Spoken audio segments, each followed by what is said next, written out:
Hi, and welcome to another episode of Hackers, Misadventures in Scale Modeling. So, to continue on with our series on Royal Canadian Air Force aircraft, seeing its 100th anniversary, we're going to look into the Mustang Mark IV. Now, some of you have been wondering where the heck I've been. Well, I've kind of run into technical difficulty.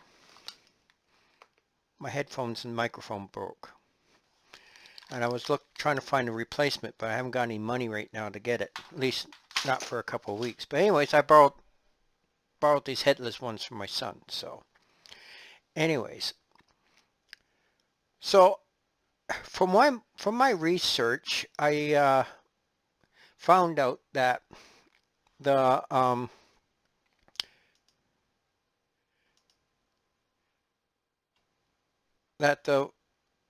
after the war in 1945, all the aircraft that was on loan to Canada from the British government, the Hurricanes, the Spitfires, and a few others, some Lancasters. There were some Lancasters that we had that we built that were in Canada we got to keep. But anyways, so after the war, we ended up with just the Mustang Mark IV. Now, according to this website from the Government of Canada, we had some, I forget how many Mustangs we had, but we had them for, we had 88 to use by the, by our armed forces, and was it 88? No, it was something, it was another number, but we bought 88 more to cover our needs. So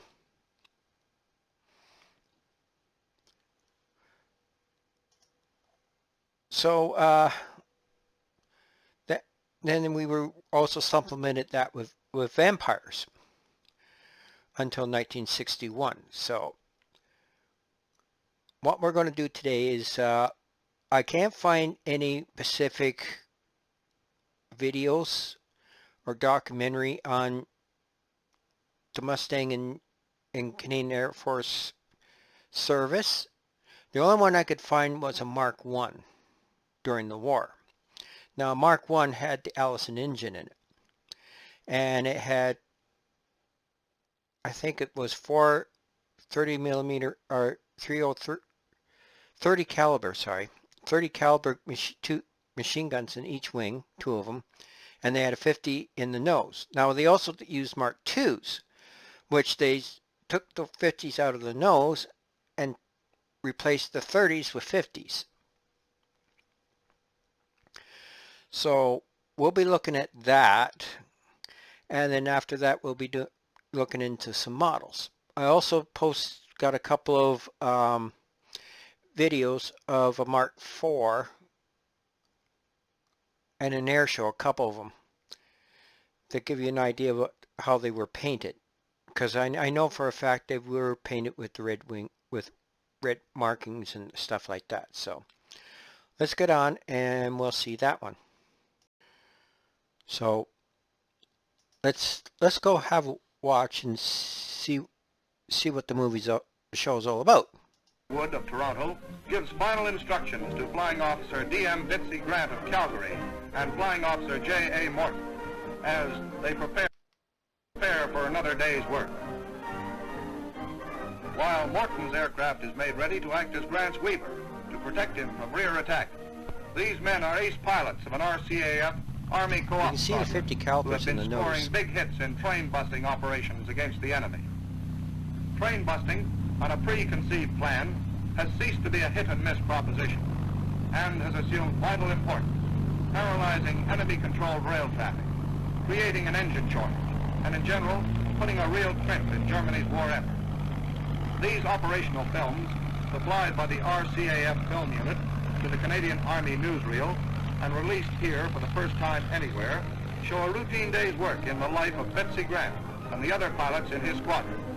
Yes, Joe, you're right. They're Mustangs.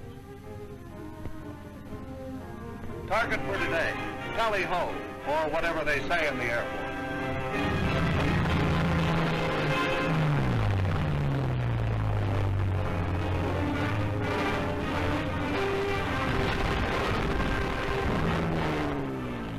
Here we go again.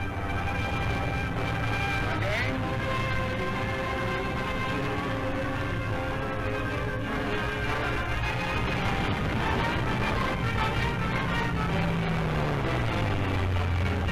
And again.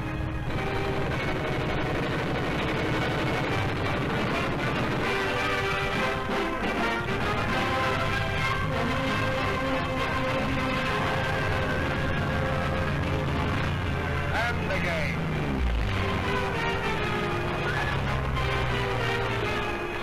Within 35 minutes, Bitsy Grant sent 9 Hittner-operated locomotives to the repair shops, or the junkyard. Industry is hampered. Troop movements Notice the disorganized. wings. Supply lines in chaos.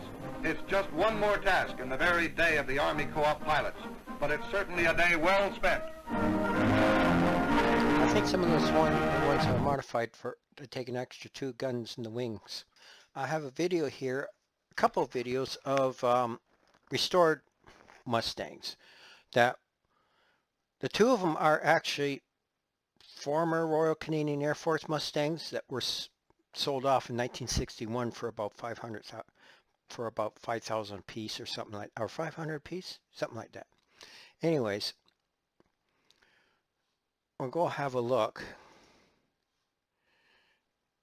This one is in the markings of 424 Squadron, City of Hamilton, which has the big tiger on the side of it, hence the tiger cats.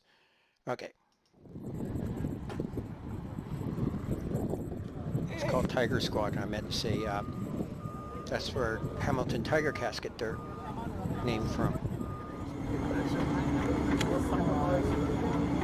Here we go, yeah!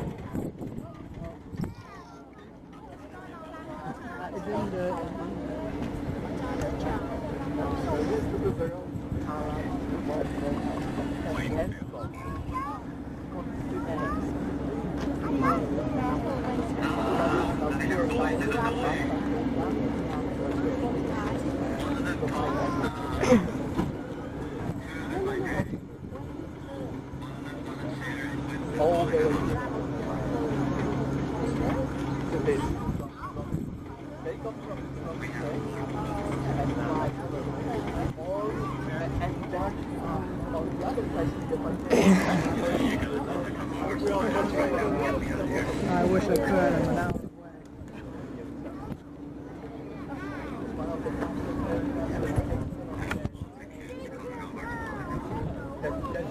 Spitting fire.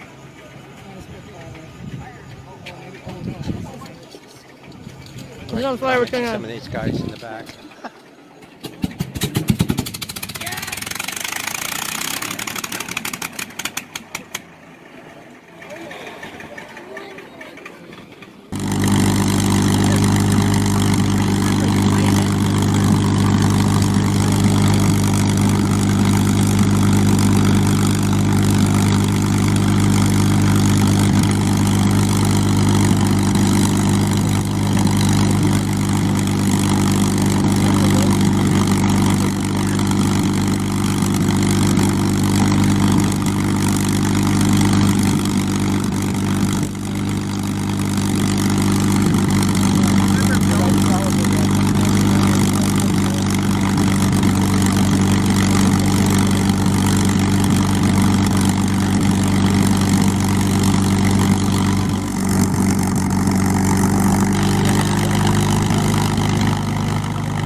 Visibility red.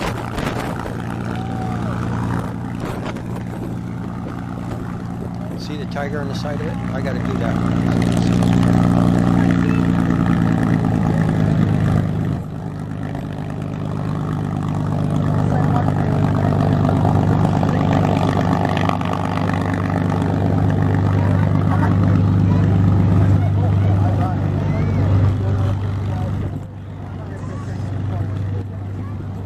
don't know if the lettering on the wings is accurate or not. Yeah, no, I think he said.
Well, that was one.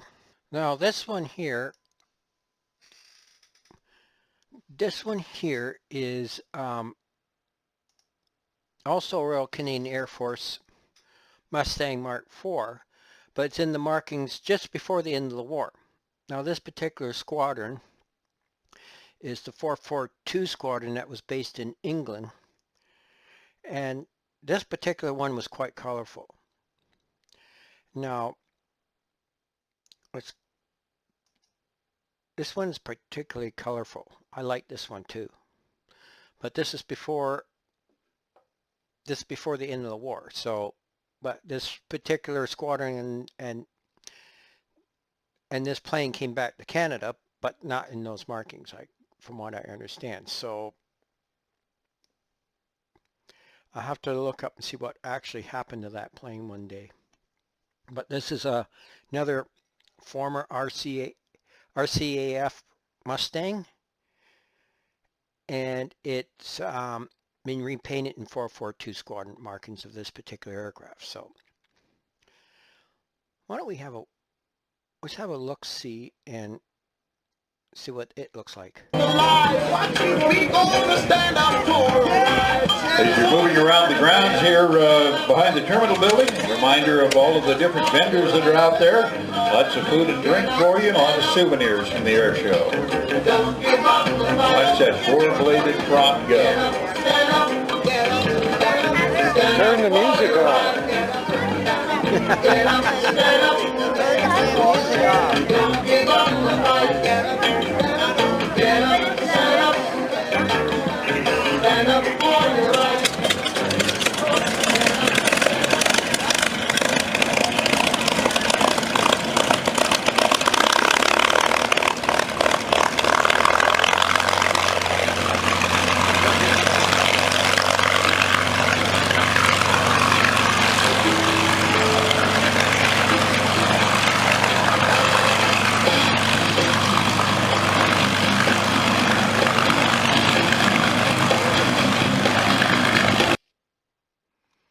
Well, that was that one. So we'll get into the models and decals for Royal Canadian Air Force. Now, also on a note, the next video will be the Vampire, de Havilland 100 Mark III Vampire that Canada had, and they had got those at the same time, so they got the 88 extra Mustangs. So they were both flying between 1946 and 1961, the year I was born. But by 1961, they were replaced by the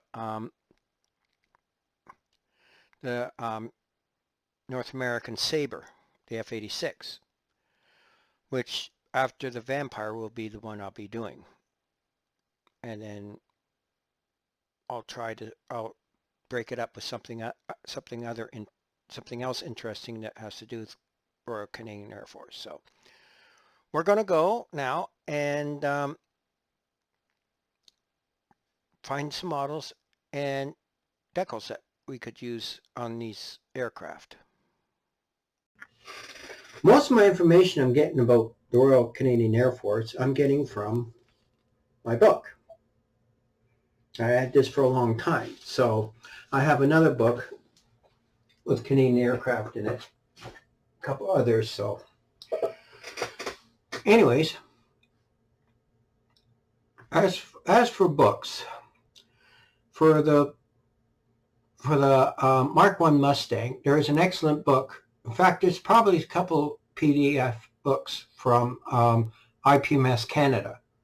I'll put the link for the Mark I down in the description below. Now,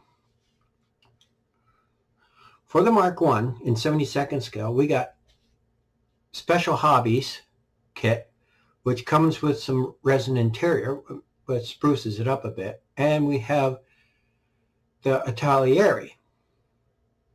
In 148, we have the Academy kit, which is basically the old Acura Miniatures kit. And it was a good kit. There was nothing wrong with it. ICM, I haven't seen ICM's model, but usually ICM's not that bad. I'll have to find some sprues for you. And that's it for Mark I's. In 32nd scale, we were blessed by Hobbycraft with all the Allison engine Mustangs, including the Apache, the A36 Apache. I did a video review of that a while ago. I'll put that down below, but I'll put pictures up of the kits here. So if you're interested in looking at the review of that kit, those kits, go right ahead. Now, for the Mustang Mark IV, which is basically a P-51D, in 72nd scale, you got the Airfix kit, which is a fairly new kit. It's not, from what I can see, it's not a bad kit. It could use some, could use a PE instrument panel and maybe a new seat, but that's about it. And the other one that's really good is the Tamiya kit. Now, there's also the Hasegawa kit, but it's starting to show its age. In 48 scale, we have the excellent Monogram kit that they just recently put out. And it also comes in 442 markings, which are all put up. The other one that's really good is the 148 scale Airfix one. That's a recent one too. I've been building that one, and it's a nice kit. It goes together well. Like everybody else has been moaning about, is the plastic's a little soft, but otherwise it makes into a nice model. If you really want to go old school, you're still the Monogram kit, and it's not bad. And in the end, you also have the Tamiya kit, which is not a bad kit either. So those are the good ones. In 32nd scale, I like the Dragon kit. It was one of the first ones to come out. But the only problem, you see, the problem with all the Mustangs, except for the recent Tamiya and Revell ones, is that they don't have a full wheel bay. The wheel bay actually goes under the wing a little bit. But in the past, for ease of manufacturing, they just put a wall along the one side. I'll show you what I mean in comparisons. But the only ones that have the proper wheel wells is the Tamiya kit and the new Revell kit and the Sukima kit. But if you could get a resin landing wheel bay into the Dragon kit, it's an excellent kit. It has exposed engines. The interior is nice. And I built that one. It's not bad. It's a really nice kit. The Tamiya kit, I haven't got one yet. I'm planning to. I want to do the F51 Korean version. It's also a nice kit. Shoehorning. I got a wheel well from a Tamiya kit. Shoehorning it into a B model, sorry. But that's on hold until I get a hold of it. Now, the Revell kit has a full wheel well, but the ribbing lacks the holes in it, lightning holes. So there's two ways of going about it. Edward has a really nice PE set to upgrade that. And I think somebody else has put out a resin one that you can replace it with.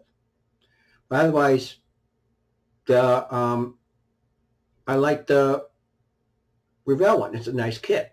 It comes in two flavors though. It comes with the fillet, and it comes non-fillet. So if you want to do a Canadian one, you got to have the fillet one. And you still have the Hasegawa kit, which is still a good kit, mind you. But it needs a lot of, you would have to get a resin cockpit that will fit in it.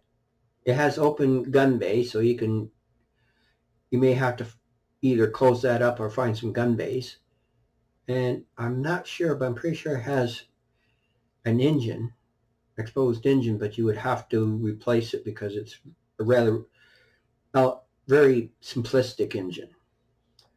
Now, I'm going to mention the 124 scale Airfix kit. I know there's a trumpeter kit, but the reason I'm mentioning the 124 scale kit because it too comes with the 442 squadron markings in it. And it's not a bad kit, and there's a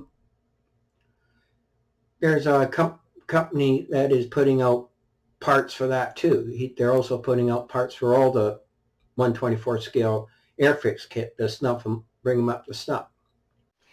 As for decals for these Mustangs, there used to be a company called Aerographics. They had some decals for Mustangs. I think the biggest they did was 48 scale, but they're long since gone. They still pop up in eBay and sometimes people are selling their stash and stuff like that. The other one is On Target decals. Now, their Mustangs come in 72nd scale and 1/48th. Now, the two that has all the scales, one is draw decals. They have them from 1/72nd to, I believe, 1/24th scale.